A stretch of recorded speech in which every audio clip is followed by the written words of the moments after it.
alongside Rachel, David and Nick.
Meet around this table for this summit, the first of what will be of many summits as we progress through this new era.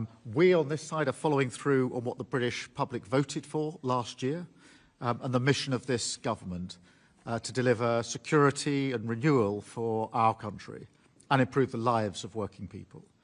In uncertain times and a new era for defence, security and trade, we will do that by strengthening our relationships with allies around the world, including, of course, with Europe.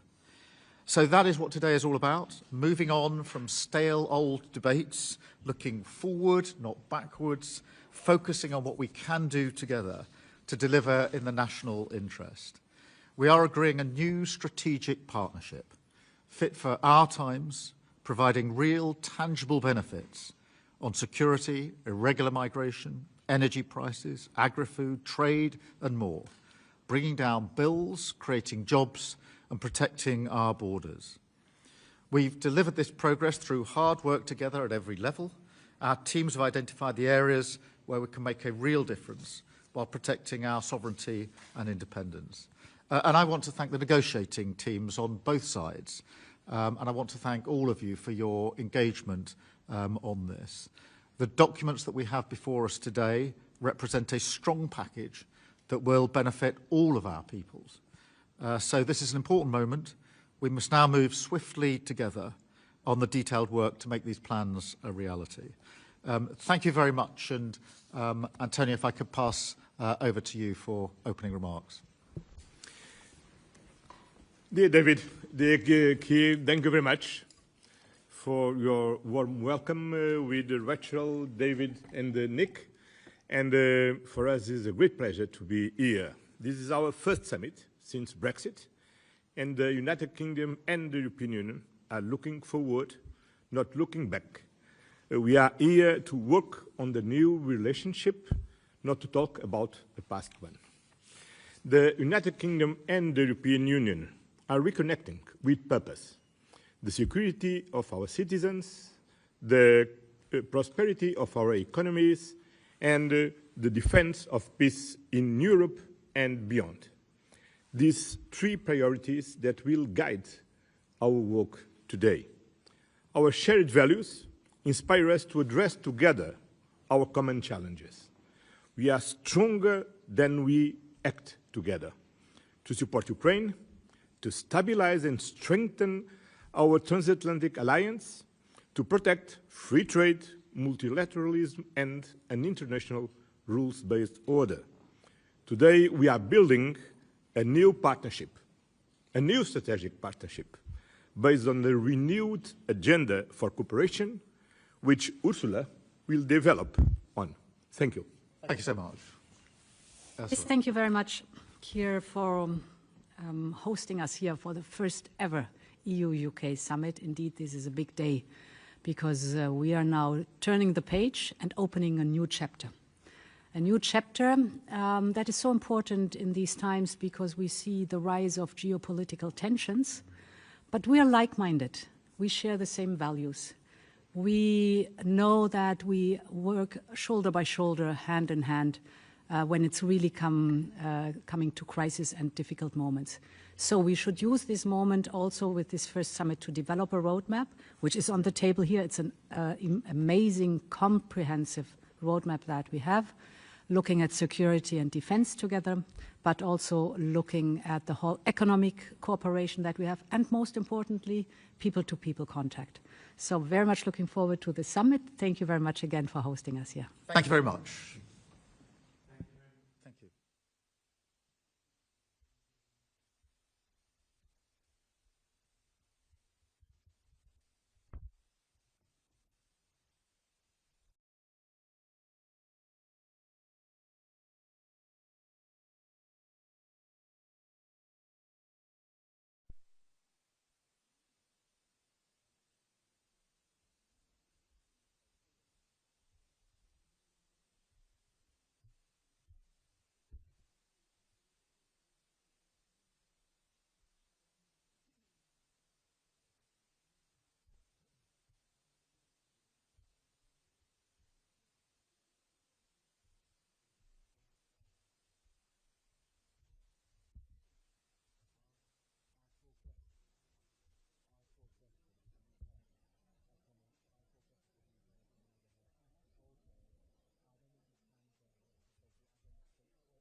can start. Hello.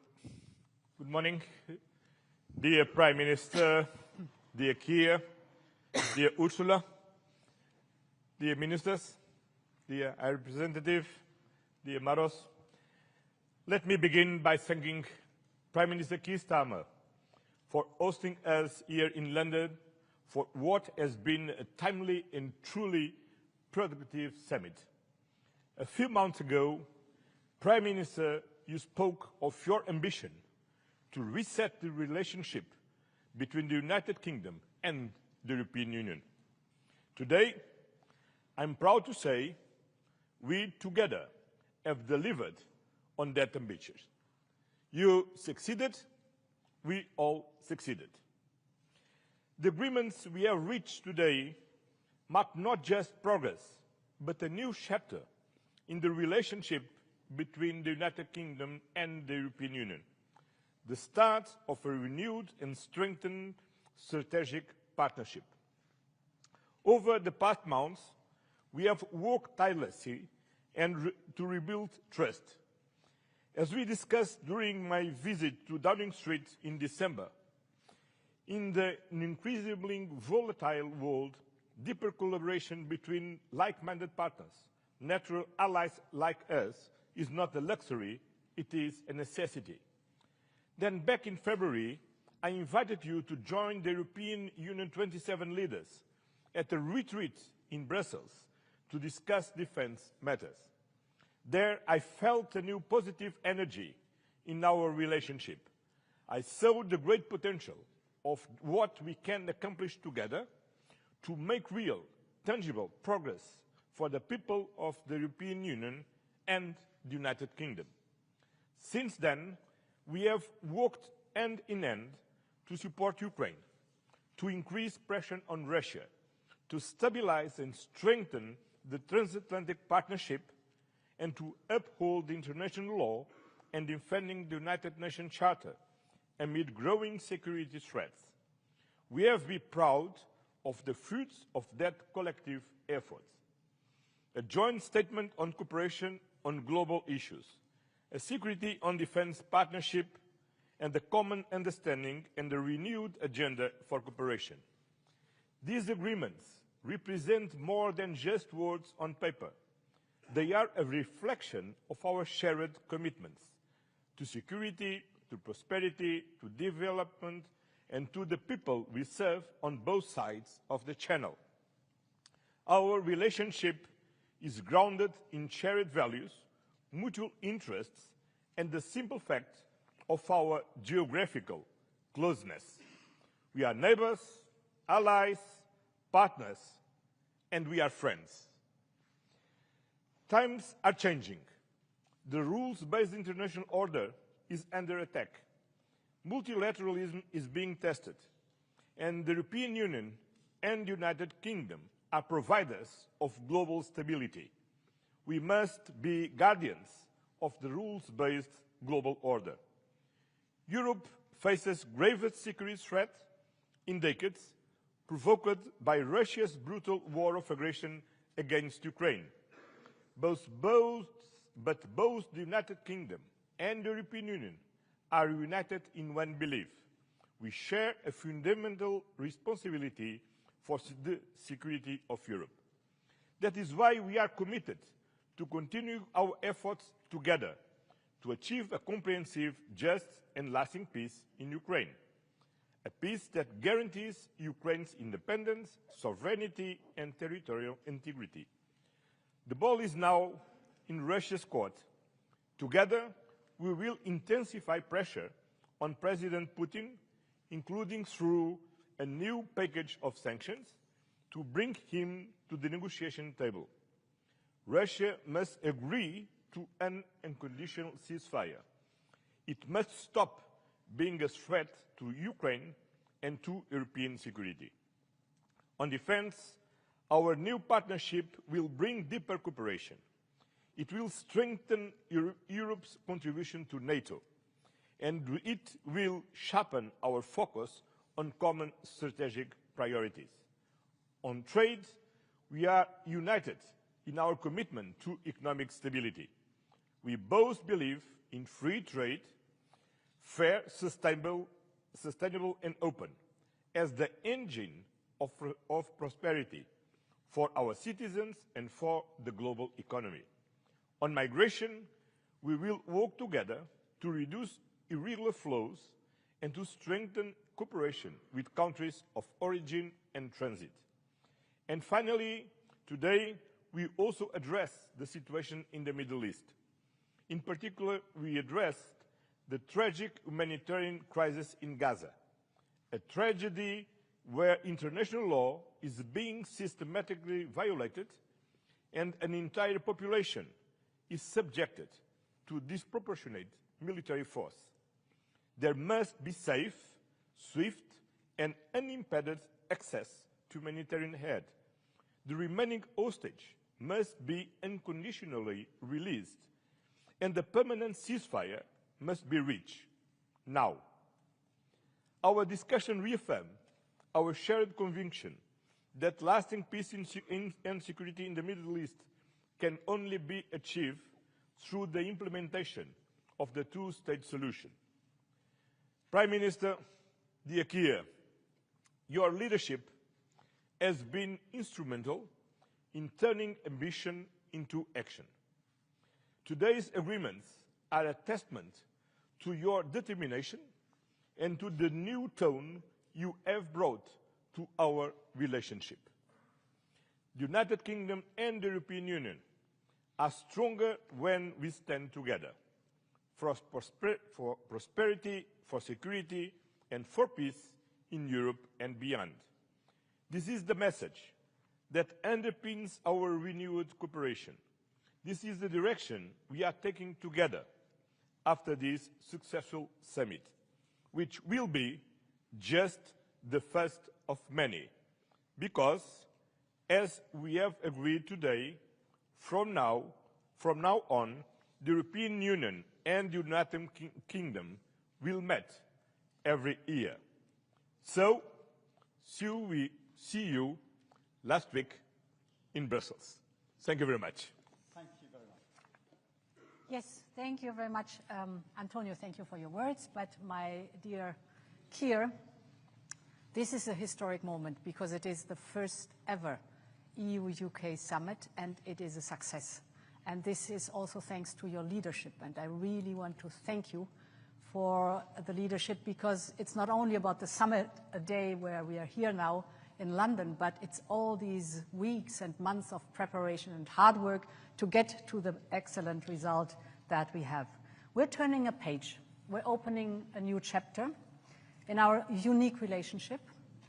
This is the story of historical and natural partners standing side by side on the global stage, facing most of the same challenges, pursuing the same objectives, like-minded, sharing the same values, and thus we are looking for solutions that are beneficial for both our people and standing shoulder by shoulder when it comes to really getting to the solutions. I want to have a look at the common understanding, which is basically the roadmap that we have agreed on to follow now after this summit. First, we have concluded our security and defense partnership.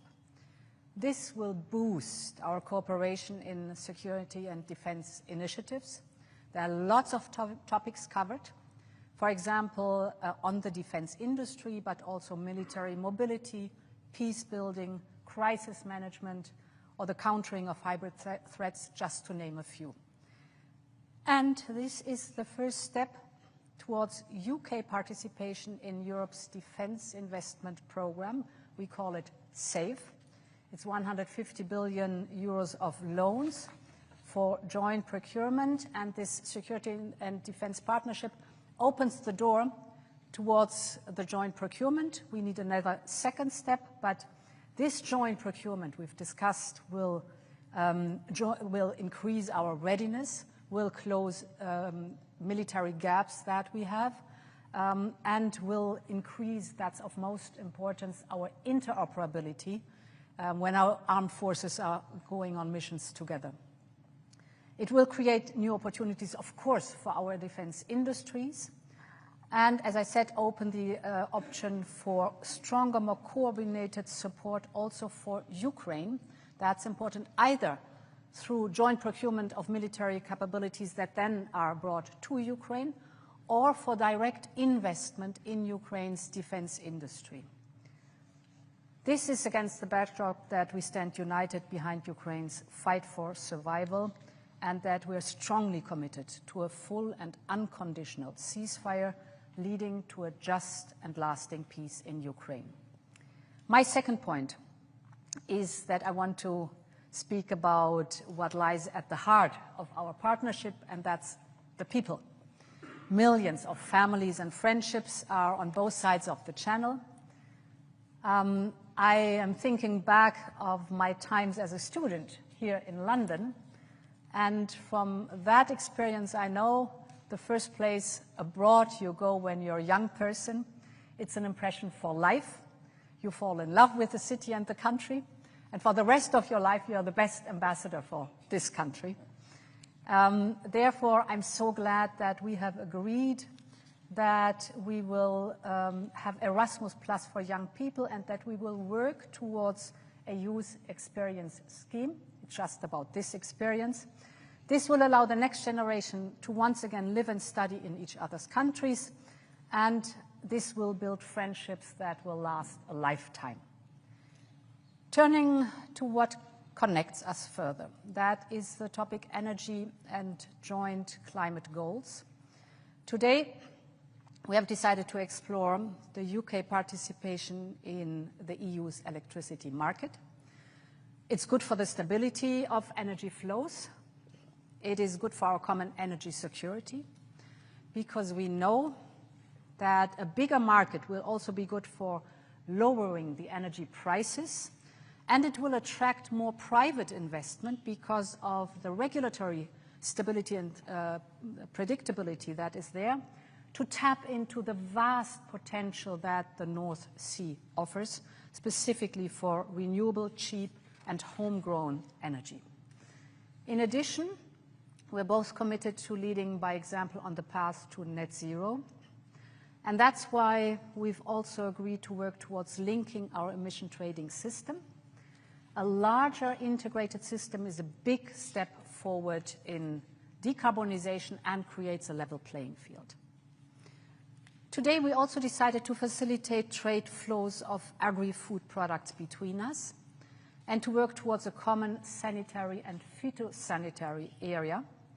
That means more certainty, more stability for farmers and food producers and fishermen and fisherwomen on both sides of the channel, safer food with greater trust from the consumers, and together with the Windsor framework, this will also bring additional benefits for Northern Ireland. It will further ease the movement of agri-food goods between Great Britain and Northern Ireland, and Northern Ireland will continue to enjoy dual access to both the EU single market and the UK internal market.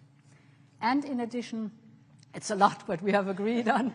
In addition, we have reached an agreement on fisheries, ensuring reciprocal access to waters until 2038. This is so important for long-term stability and predictability. And we have agreed to preserve the historic tariff-free trade in steel products. Steel is a vital sector for both our industries, so this decision is great news. Finally, I'm coming to an end. On justice and migration, we're stepping up our cooperation to keep our citizens safe. That means more joint operational work, especially through Europol, and seamless exchange of information. Because as we all know, crime doesn't stop at borders, neither should our response. On illegal migration, we are joining forces to crack down on smugglers and traffickers. This is organized crime. Our goal is clear. We want to protect our borders and prevent further tragedies. We are also stepping up, therefore, our joint cooperation with third countries. As you know, we on the European Union side have made this one of our priorities, and we welcome that the UK is joining us in this effort. Dear Keir, what we have agreed today is historic. It will make a real difference to people in the UK and across our union.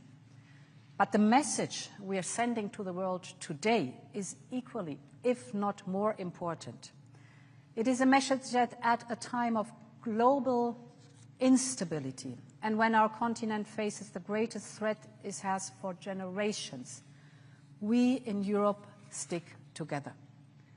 A strong EU-UK relationship is of fundamental importance for that, for our security, for our prosperity, for our shared destiny on this continent. And this is what it's all about today. So I want to thank you for hosting us. It was a great summit, and thank you very much for your leadership. Well, thank you, Ursula. Thank you, Antonio, for your words, and thank you for your leadership on this as well. Ladies and gentlemen, Britain is back on the world stage, working with our partners, doing deals that will grow our economy, and putting more money in the pockets of working people. In the last 2 weeks alone, we've delivered trade deals with India and the US. And that means jobs saved, jobs created, more growth, and a huge vote of confidence in this country. It shows that as global instability is rising, the decisions that we've taken to stabilise the economy and lead the way internationally have made Britain a place where people want to do business once again. And from that position of strength, today we have struck this landmark deal with the EU, a new partnership between an independent Britain and our allies in Europe. This is the first UK-EU summit. It marks a new era in our relationship. And this deal is a win-win. It delivers what the British public voted for last year. It gives us unprecedented access to the EU market, the best of any country outside of the EU or EFTA, all while sticking to the red lines in our manifesto about not rejoining the single market, the customs union, and no return to freedom of movement. So this deal is good for both sides. And let me set out why it is good for Britain. We've struck an SPS deal to make food and agricultural trade with the EU cheaper and easier, and that is slashing red tape and bureaucracy. And that means lower food prices at checkouts, more choice in our supermarkets, and of course more money in people's pockets. It will boost British exporters because once again, after a long absence, we'll be able to sell Great British burgers, shellfish and other products into the EU. We've also struck a new defence and security partnership to strengthen our cooperation and strengthen our security, which is vital in this dangerous new era. And it will open the door to working with the EU's new defence fund, providing new opportunities for our defence industry, supporting British jobs and livelihoods. We're also increasing our cooperation on emissions trading, saving UK businesses from having to pay £800 million in EU carbon taxes, once again supporting British businesses, backing British jobs. Next, we're increasing our cooperation on energy to drive down bills in the long term. The agreement negotiated by the last government left us with more expensive ways of working with our neighbours, despite being physically connected to the European grid by our underseas cables. Today's deal will see us work to bring these systems together again, benefiting bill payers and boosting our renewable industry in the North Sea.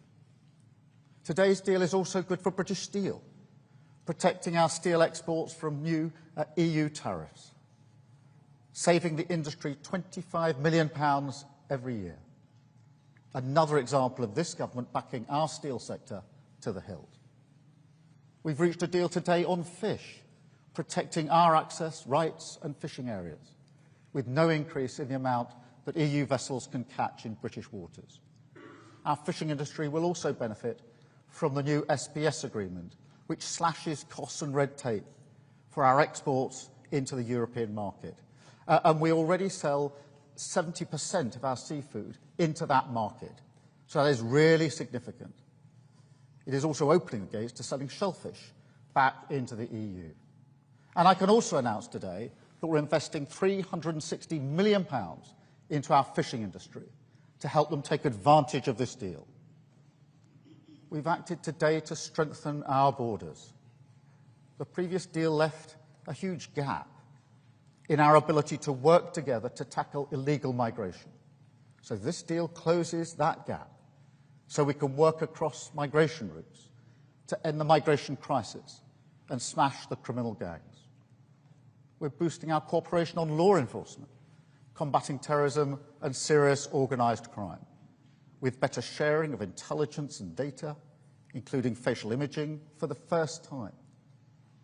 Today's deal will also help British holidaymakers, as we're confirming that they will be able to use e-gates when they travel to Europe, ending those huge queues at passport control. And I call on all EU members to help make this a reality without delay. Finally, we've agreed today to cooperate on a youth experience scheme to allow our young people to travel and work freely in Europe. And I'm clear this will come with all the appropriate time limits, caps and visa requirements. So it's a long list. It shows just how much we've achieved here today. Real benefits for the British people. Because it's time to look forward. It's time to move on from the stale old debates and political fights to focus on delivering common sense, practical solutions which get the best for the British people. We're ready to work with all our partners, wherever it means we can improve people's lives here at home. And that's what this deal is all about. Facing out to the world once again, in the great tradition of this nation, building the relationships we choose with the partners we choose, and closing deals in the national interest. Thank you. We'll now take some questions from the media, and I think I've got the list. I think we're going to go to the UK media first, and then to the European media. I've got Chris Mason on BBC first, please. Chris. Thank you, Prime Minister. Chris Mason, BBC News. To be clear, Prime Minister, isn't the truth that you've sold out the fishermen for what you see as the greater good? And a question to the European Union, to President von der Leyen. This deal involves the UK becoming an EU rule taker, which some people here really don't like. Are you pleased to have the UK back within the EU's orbit? Thank you. Chris, let me go first. Firstly, the focus, the driving principles of the comprehensive set of arrangements we've agreed today is about bills, it's about jobs, and it's about borders. They're the driving principles. And the SPS zone cuts away a huge amount of red tape for businesses and the way that we trade. It is incredibly important for fish because over 70% of our seafood goes into the European market.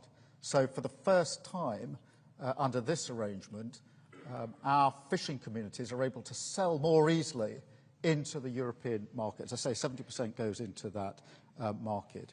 The length of time for the agreement provides the stability, because what would have happened next year is we would have come off the current arrangements, but then into year-on-year negotiations where nobody knows year-on-year where they stand. This gives stability in relation to that. It also opens the door for shellfish and the like to be sold back into the European market, which wasn't available before this deal. And of course, we've announced the £360 transformation fund. So what this goes with is that access on a permanent basis, the SPS agreement on a permanent basis for our fishermen and fisherwomen in our fishing communities into that market. Huge amount of their stock goes into this. So this is good for fishing. Yes, on your question on rules. Because the United Kingdom is a sovereign country, it can take agreements like this one, develop agreements like this one. And of course, whenever we have an agreement among us, we define together what the rules are, how we will act together on a specific topic. So it shows the sovereignty of a country by being able to take agreements like this one here today. Thank you. Let me go to Robert Peston, ITV. Robert. Hello, Prime Minister. Robert Peston, ITV. Prime Minister, isn't this almost the worst of possible worlds in the sense that you've laid yourself open to accusations of betrayal from Brexit supporters because we are again having rules set for food by Brussels, while you're adding back just a 20th of the GDP, the national income, that we lost when we left the European Union. And Madam President, if I may, today's framework, do you see it as an end, or do you see this as the beginning over coming years of greater integration again between the UK and the EU?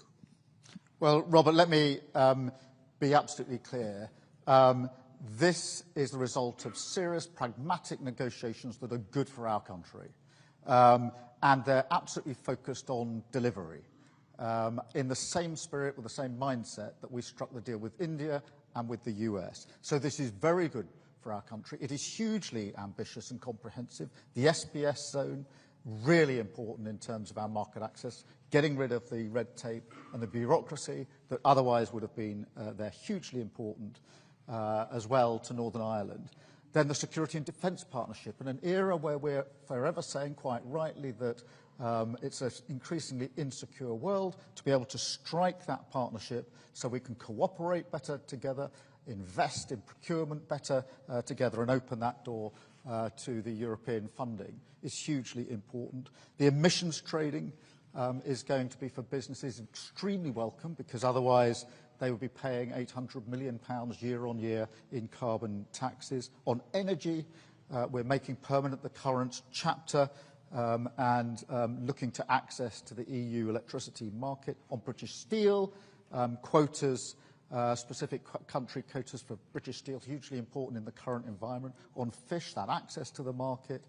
Shellfish being opened up, again, the transformation fund. E-gates, which for many people will be the first discernible difference in terms of travel, ending those queues. On law enforcement, where there wasn't really enough in the current deal, operational work together on institutions like Europol, sharing data, particularly facial mapping, irregular migration. We're pushing forward way beyond the TCA in terms of what we're going to do together, and the youth experience. So the breadth and comprehensiveness of this agreement shows that if you focus seriously and pragmatically on deliverables, you can make a real difference for our country. And just like India, just like the US, other governments have talked and talked and talked with great rhetoric about what they're going to achieve, and achieved little or nothing. We rolled up our sleeves, we've been serious and pragmatic, and we're delivering a very, very good deal for our country today. Yes, on your question on the framework, I would say the common understanding, that is the document that shows that we're engaging in greater cooperation. And the Prime Minister has just described the topics. I mean, we are sharing the same interests. We're very close friends and allies, and if you look at the topic where we agree on a greater cooperation, for example, energy. We share the interest to lower the energy prices, and we share the interest to have to be more independent in producing energy, and to have more energy security and renewable energy. So that's one of the topics where we engage into. The emission trading system, fighting climate change, is the same interest we have on both sides. Security and defense, you just described it. It's a big topic where we can together really achieve big steps forward. Migration, health, hybrid threats. If you look at the roadmap that we have agreed on to develop, I mean, there's a lot of work still ahead of us. That's amazing to see. It's just a better cooperation and a closer cooperation that we are framing here. Antonio. Well, just read that we came looking forward, not looking back. This is not about the past, it's about the future. We don't talk about our previous relationship, but we are working on a new strategic relationship. This is not a U-turn, it's a new chapter, a new strategic partnership a new security and defense partnership based on the shared values and the shared challenges that we want to address together as we express in our joint statement. Thank you. And can I come to Beth Rigby, Sky News? Thank you, Prime Minister. Beth Rigby, Sky News. You staked your reputation on getting this deal, and to nail it down, you have given the European Union 12-year access to UK fishing waters, and you have agreed, having ruled it out last year, in principle to a youth mobility scheme.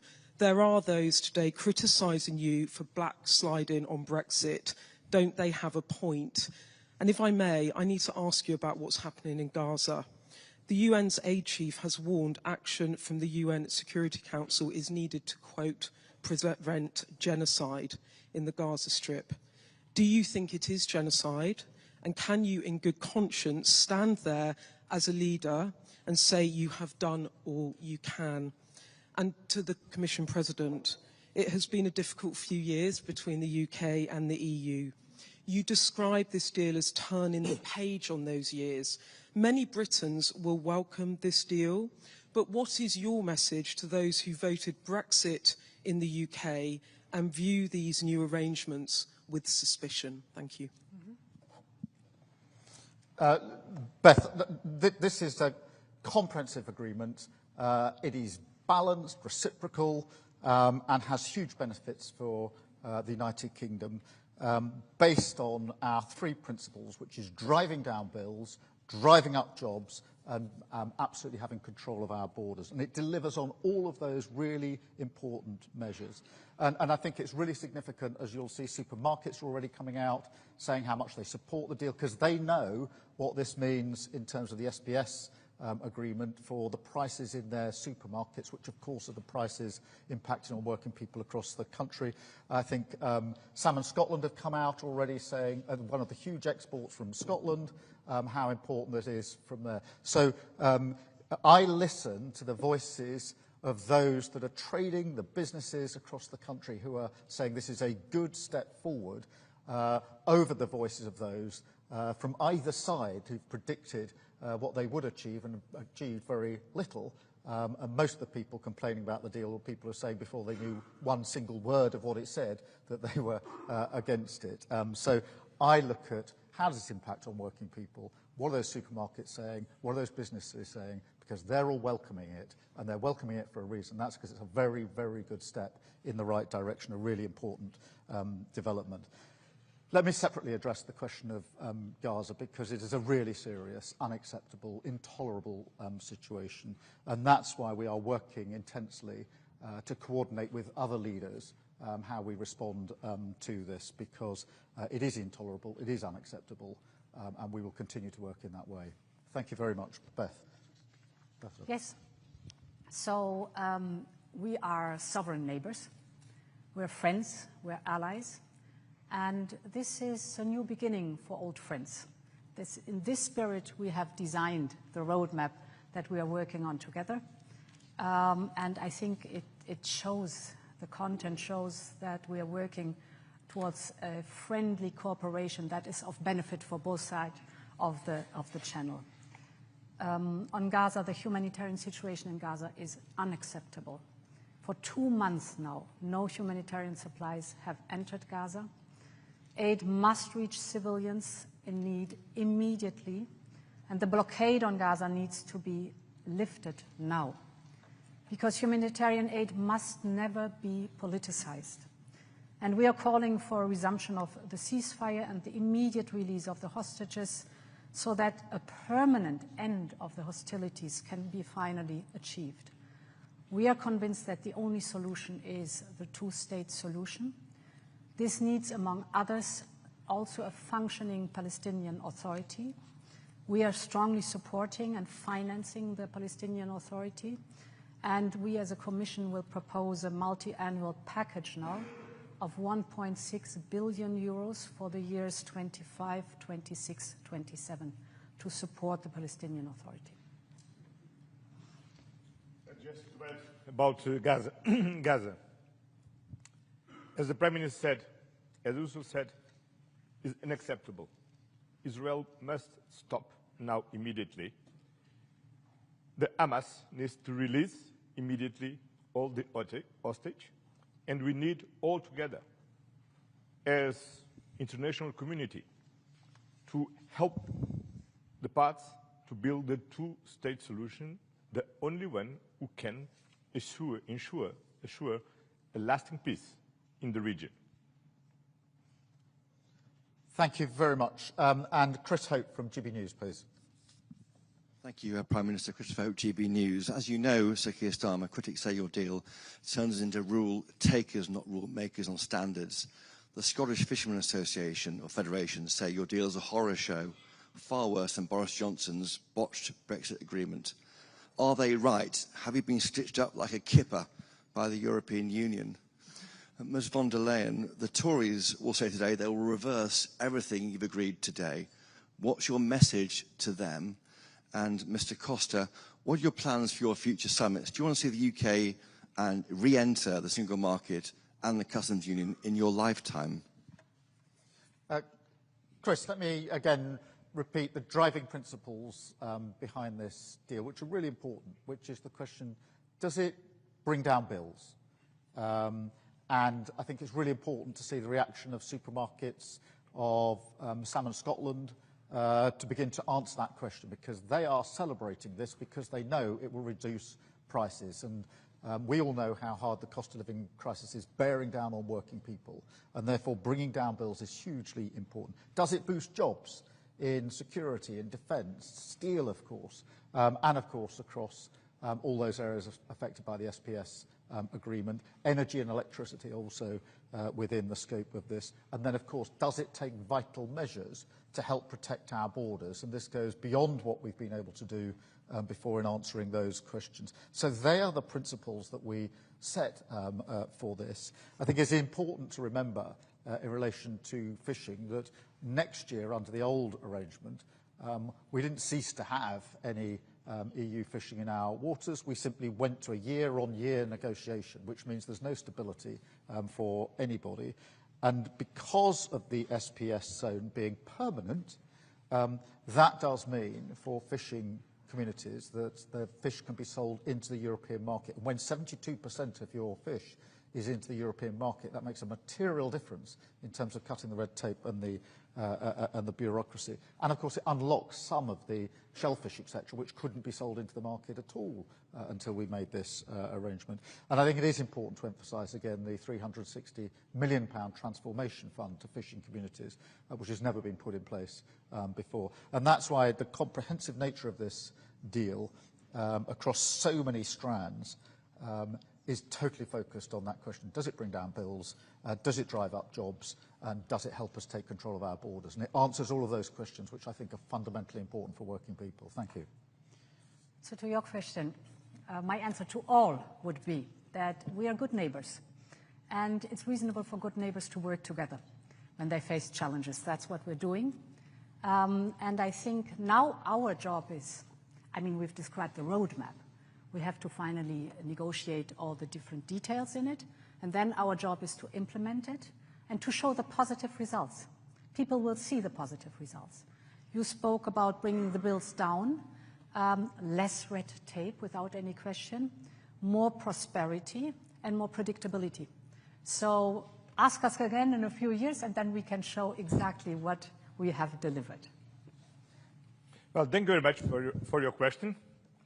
I had the privilege to work in the European Council with David Cameron, Theresa May, and Boris Johnson. I had the experience to negotiate with Cameron an agreement to avoid the Brexit, to negotiate with him the withdrawal agreement, the Windsor Agreement, the trade and cooperation agreement with him, with Theresa May, and finally with Boris Johnson. This is the past. Now, with Keir Starmer, we are turning the page, look at the future, and closing the gaps, but build on a new strategic partnership. Building and working on a new coming understanding a very ambitious roadmap, not to return to the single market, not to return to the customs union, but to do better together as neighbors, partners, allies, and friends. Thank you. I'm going to go now to European media. I've got Euractiv first, which is Owen Morgan, I think. Hi, thank you, Prime Minister. Owen Morgan with Euractiv from Brussels. There's obviously plenty to dig into on the package announced today, but a question, if I may, on how this impacts the agreements that the EU and the UK already have. You'll be aware that the European Commission in December took the UK to court over its treatment of EU citizens living in the UK. That case concerns a number of potential breaches of the withdrawal agreement, the divorce deal. Could you just speak up just a little bit? I may. So the European Commission took the UK to court in December over its treatment of EU citizens living in the UK, and that concerns a number of potential breaches of the withdrawal agreement. Today's package once again talks about the full, timely and faithful implementation of those agreements. So to the Prime Minister, what assurances have you offered the EU as part of these talks on your implementation of the withdrawal agreement? To President Costa, are you satisfied with those assurances? And to President von der Leyen, does the Commission's legal action and court case still remain on the table? Thank you. Let me be absolutely clear that this builds on the agreements we already have in place, which we respect and have agreed on the basis that will be fully implemented. And that's been the platform upon which we've been able to take this forward. And we've already, in relation to citizens' rights, etc., made advances even before today. But this is premised on the idea that this is a government that, when agreements are struck, respects those agreements and sticks to those agreements.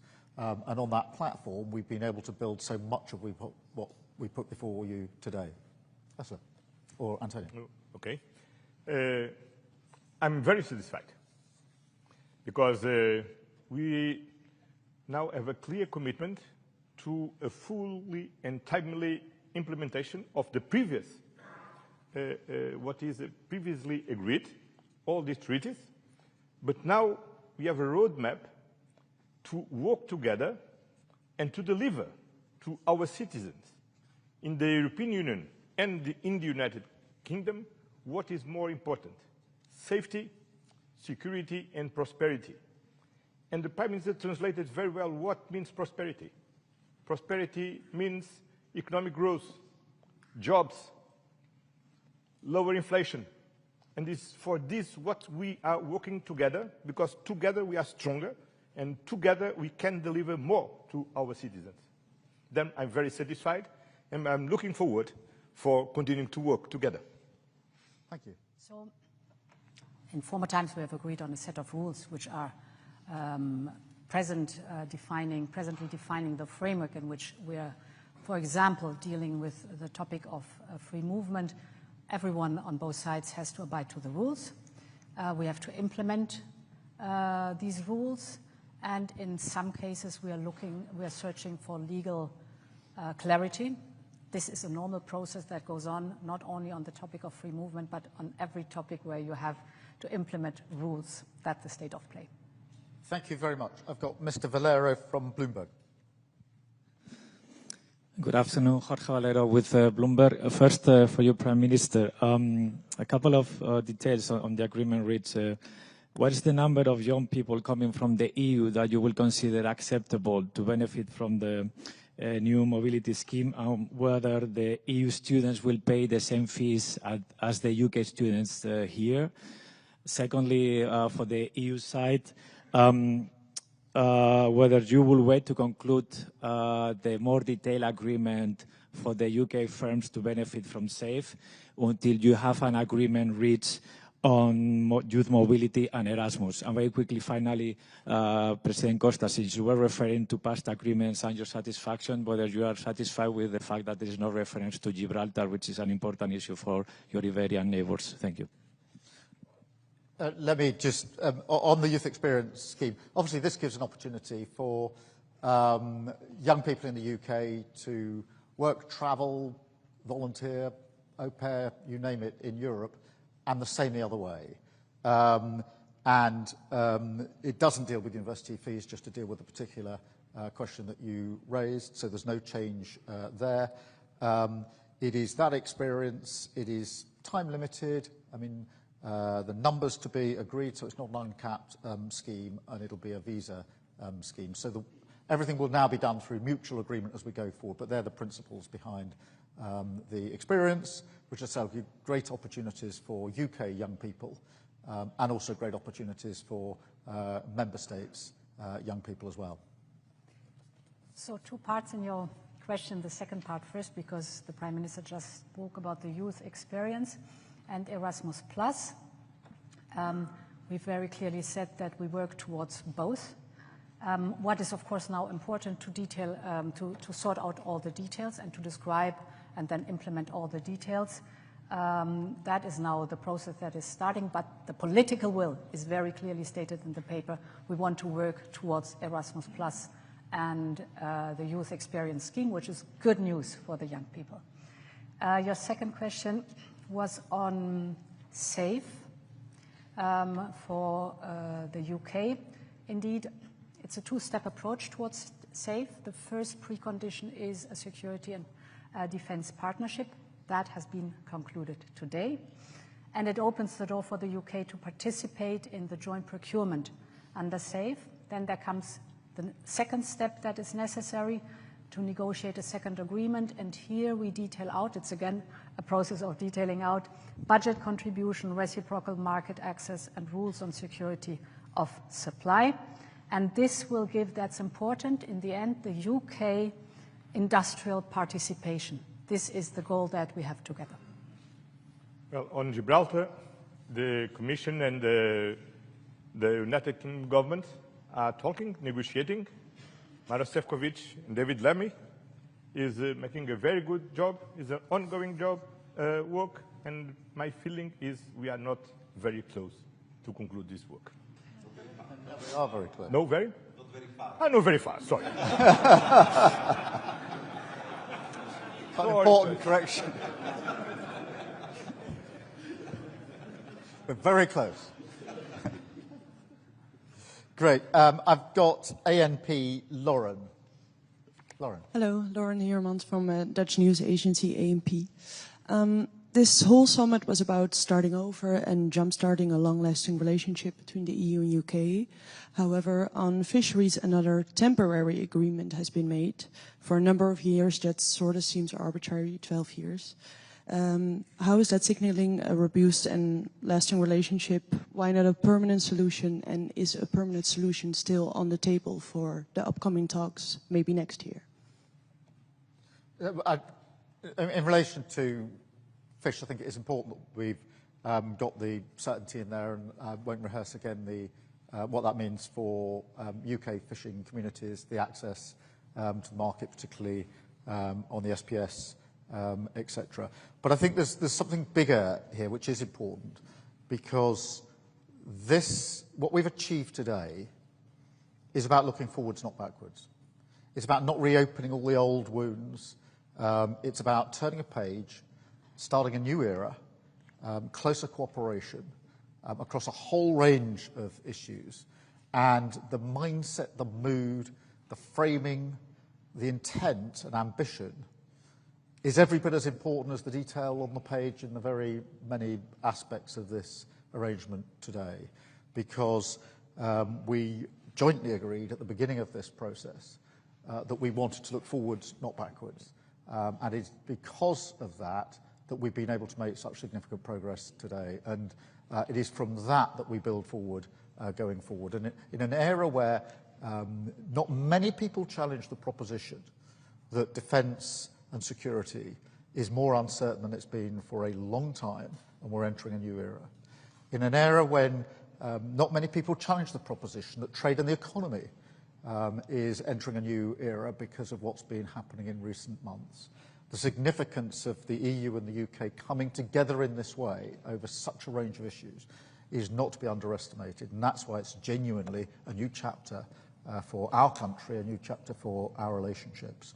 And that's why I think it's such an important set of arrangements that we come to today. Thank you.